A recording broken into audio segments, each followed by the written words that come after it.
this will be a treat, a little something different. Driving home after work, spent a little extra time at the shop, finished the Snyder cut in one sitting, and just saw a little bit of frivolity of youth. By that I mean seeing teenagers, 20-year-olds, all in their cars, having a little, wouldn't call it a sideshow because nobody was doing donuts. It was like a meetup at the gas station.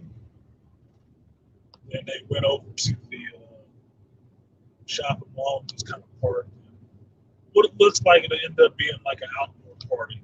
And, everybody got their cars and lights and their friends, and they just posse up. Just all pull up to one spot and just start hanging out and partying, which is cool. It's something that I never got to experience growing up as a teen in the 90s.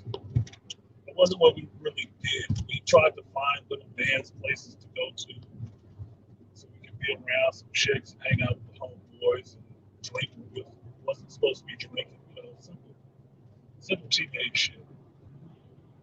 But in our 20s, it was always about, trying to find a spot where we can hang out and be with girls. And at that time, they started closing a lot more spots because in the height of the 90s, it was really violent going out to clubs to get shot.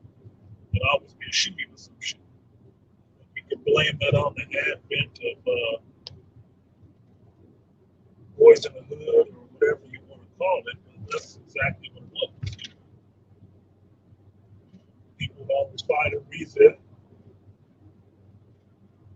to have an altercation with someone else, and those altercations would be so violent and such uproar that it just led police and community to shut down those places. So by the time you get to the 2000s,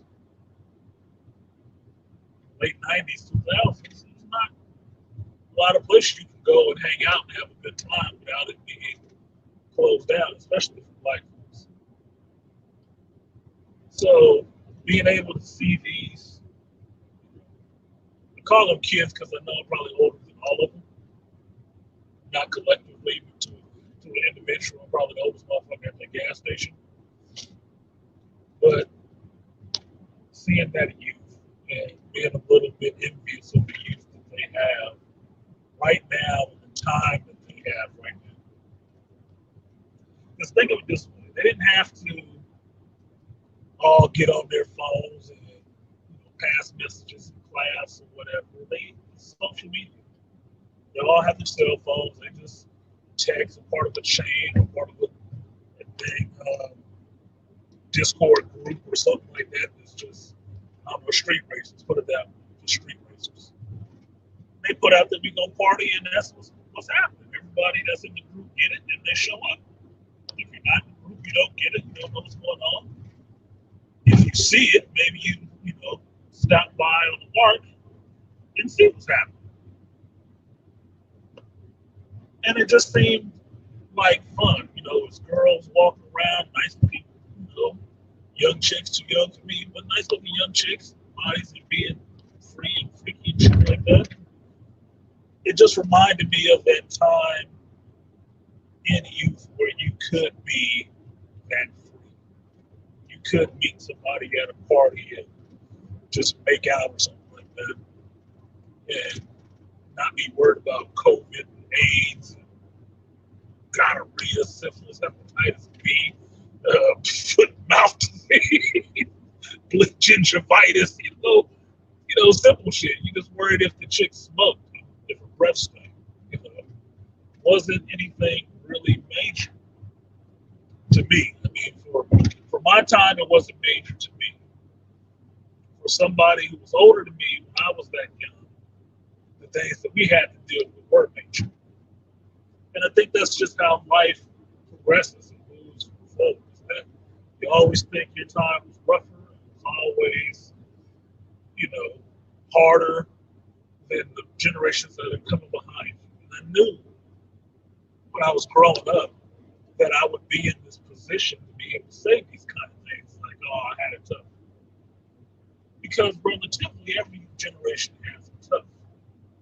It's just not many of us want to give the younger generation or the older generation that credit that it's relative. Relative in the sense that it's tough relative to the time that you live in. If you're a product of that time, it's rough for you. You know what you're struggling with. You know what you're going through.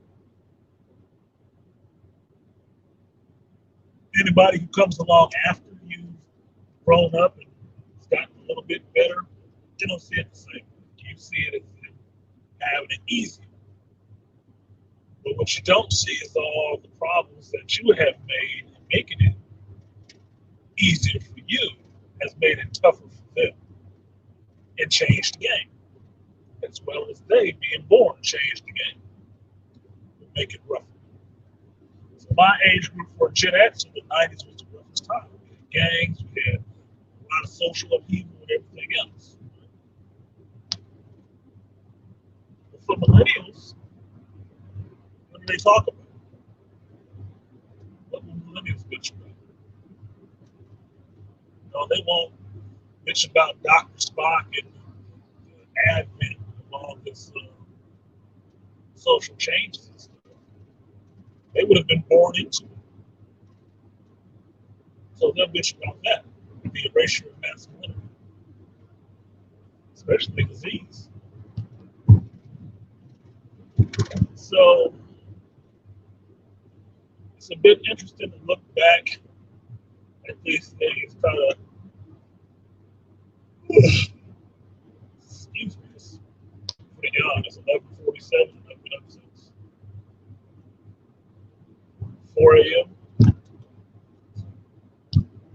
But it's interesting to look back on these times and think about how much I've lived through and how much things have changed and how much I may not know anything about the generation behind me, what they really struggle with, what's their cause to back. Because from my position as an older person, almost 50, I see them as, maybe they don't care enough. Maybe my time was harder than theirs because they didn't have all the advantages that they had. Maybe that's why it takes a little longer to have the things that they have right now take for granted. You're driving by this parking lot, and some of those kids have nicer cars than I do. And that could be a point of, I wouldn't say sadness, but disappointment for myself. But then I have to realize they are different. They didn't have my struggles, and they're not living my life. And it's a different time. It's just a different time. What I see as being big, maybe commonplace. Parents do that. They're a bit more entitled. So it shouldn't be that big of a surprise to see, a young person in their 20s or something like that with a high ass and a Mustang that they racing up and down the street. They got no kids. No credit. They do stuff like that. It's fleet. It's no different when I was younger. Remember my boy Gary who had an IROC Z in junior high school. Things are different, but they are the same. Teenagers will always be teenagers. 20-year-olds will always be 20-year-olds and grow up. And late Saturday night, for people who are willing to be able to go out and have a good time with their friends, will find something to do. COVID be damned, virus be damned, curfew be damned. You know, teenagers will always look for a place to have a good time with each other and interact socially. That's important. You know, right now, boy, part of it more is running the stream for the elder brothers on YouTube. They're doing the same thing these teenagers gathered together, having a good time with each other, laughing and talking about whatever. Bunch of challenges. Bunch of challenges doing the same exact thing. And it's good. It's good. That's the way it's supposed to be. As for me, I'm driving home. Driving to the new place, new city,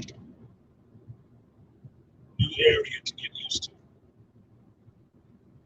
I'm going home to sleep in my bed, have my thoughts to myself, and wake up in the morning and do a show for you guys. Just calm and relaxed. Enjoying what I do. People like hearing me do what I do.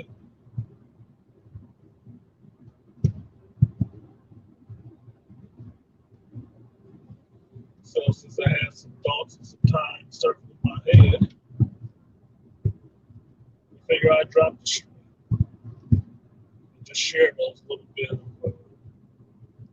thoughts with you guys. It is a lot of times really, to me at least, it is really a miraculous world that we live in. And humanity on the whole, and all its diversity, and I don't say that to mean color or anything like that, but in all its diversity keeps chugging along, and people keep living their lives, being born, living their lives, and going to pass. Scenery, backdrop changes, but human beings as a whole pretty much stays. That's kind of a comforting thing to think that 50 years in the future, there'll still be teenagers looking for something to do on a late Saturday night, socialize and hang out with each other. Some girl will be dressing as scantily clad as she can to get attention from a young boy. Some young boy will be awkward, looking at the girl that he likes, thinking about how to talk to her and how to do that. And that's a comforting thought.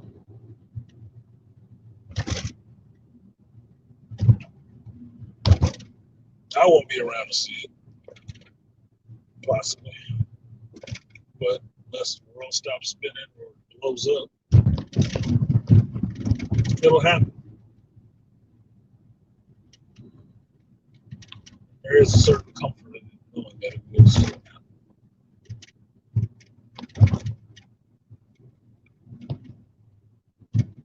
One day in a not so far flung future,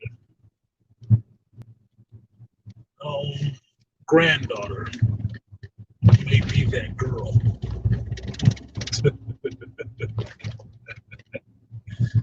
To my son's chagrin. And some boy will be looking at her,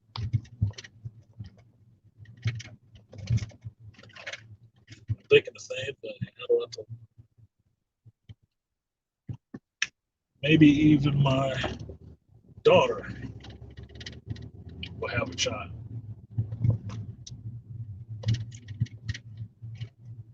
Maybe he would be that boy looking at some girl somewhere, thinking about how to talk to her and not how not to fumble his words and be completely off.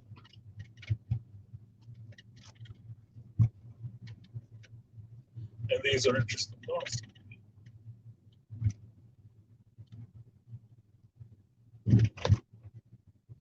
These are the things that make me smile when I think about them and not make me sad.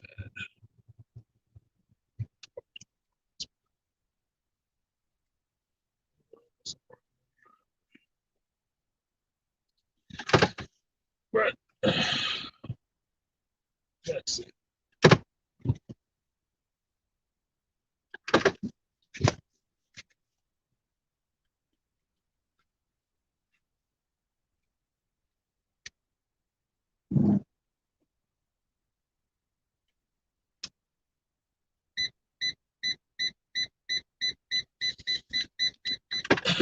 Well, that's it.